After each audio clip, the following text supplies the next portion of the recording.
नमस्कार लोगोफोर नोंथांमोनखौ आंनि गोसो गोरबोजों बरायनानै लाग्रोनाय थाबाय। बे समाव नोंथांमोननि गेजेरावहाय आङो लाबोनो सानदों दानो बिपिएफनि माखासे आरो इउपिपिएलनि माखासे सुबुंफोरखौहाय खौसेथि जानो थाखाय दानो सावरायनो बिबान होबाय होननानै ससियेल मिडियानि गेजेरजों बुंदों। नैबे बिथांखौ नोंथांमोना सिनायखाबाय जानो हागौ। नोंथांमोनहा सोरनो दायित्व होनाय जादों खौसेथिनि थाखाय नोंथांमोनहा नायलांदो आरो बिथांमोना खौसेथि जानो हागोन ना हाया नोंथांमोनहा खोनासंनायनि उनावहाय नोंथांमोना कमेन्ट खालामहर आरो दासिमबो नोंथांमोना चेनेलखौ साबस्क्राइब खालामाखैब्ला साबस्क्राइब खालामनानै ला। बेबायदिनो गोदान भिडिअखौ नोंथांमोनहा नुबाय थानाय बायदि 100% बिटिसिनि इलेक्सन जागोन। बे इलेक्सन जाबा जोङो जोंहा 13टा दं, 13टा जोंहा माबा दं, प्राइमारि दं आरो पिसिडि हिसाबै 13टा। बेखायनो 13टानि गेजेराव जोङो 13टाखौनो मोनगोन होननानै आसा खालामदों। मानो होनबा जों दिनैनि बा दाख्लैनि रिजाल्टआव बिथांमोना इउपिपिएल आरो बिजेपिजों लोगो जानानैसो एसे बांसिन मोनदों। जों बिपिएफ दल हिसाबैनो जोङो सेकेन्ड पजिशनाव दङ। बिथांमोना मोननैजों मोनसे जानानैसो बुरजा मोनदों। जोङो जुदि मोनसेयावनो जों 23,000 मोननो हादों। बे बुस्थुआ फैगौ 2025 मायथाइयाव बे फैगौ बिटिसि इलेक्सननि आगोल जोंनि बर' रायजोफ्रा गासैखौबो खौसे जाथों होननानै बयबो खावलायदों। जुदि खौसे जामारोबा फैगौ बिटिसि इलेक्सनाव जों मोननैबो दलजों बिटिसिआव गभर्नमेन्ट बानायनो हागोन ना बे 100%। बेखौ रायजोफ्रा लुबैदों आरो दा दिनै लुबैनायनि गेजेराव जोंहाबो बिपिएफ दल हिसाबै मोनसे राजनिति दं, इउपिपिएलआबो मोनसे राजनिति हान्जा। दा मोननैनि गेजेराव जोंनि गेजेराव दा गेजेराव रायलायनो थाखाय जोंनि बिपिएफ दलनिफ्रायबो जोंनि आगोलनि डिपुटि चिफ दानि एमसिएलए खाम्फा बरगयारी आरो दानि एमएलए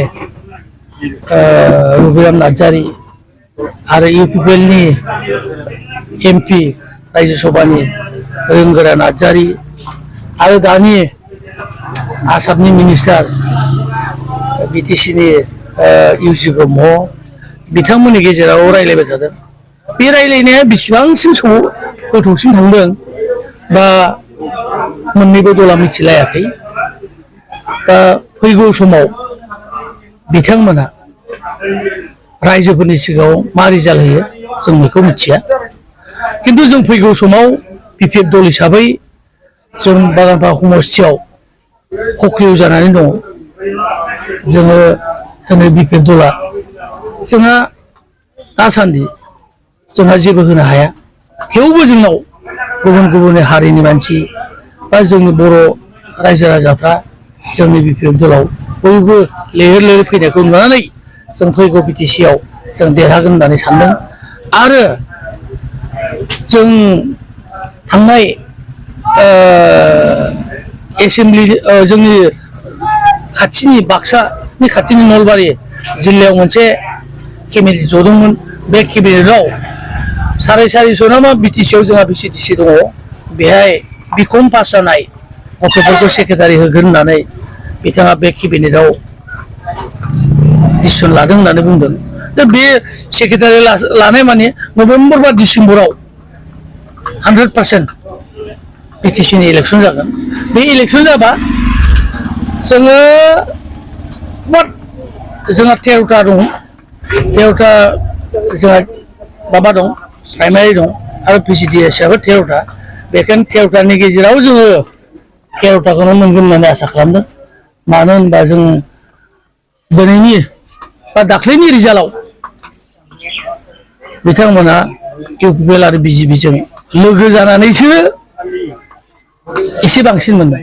जों बिपिएफ दल हिसाबैनो जोङो सेकेन्ड पजिशनाव दङ। बिथांमोना मोननैजों मोनसे जानानैसो बुरजा मोनदों।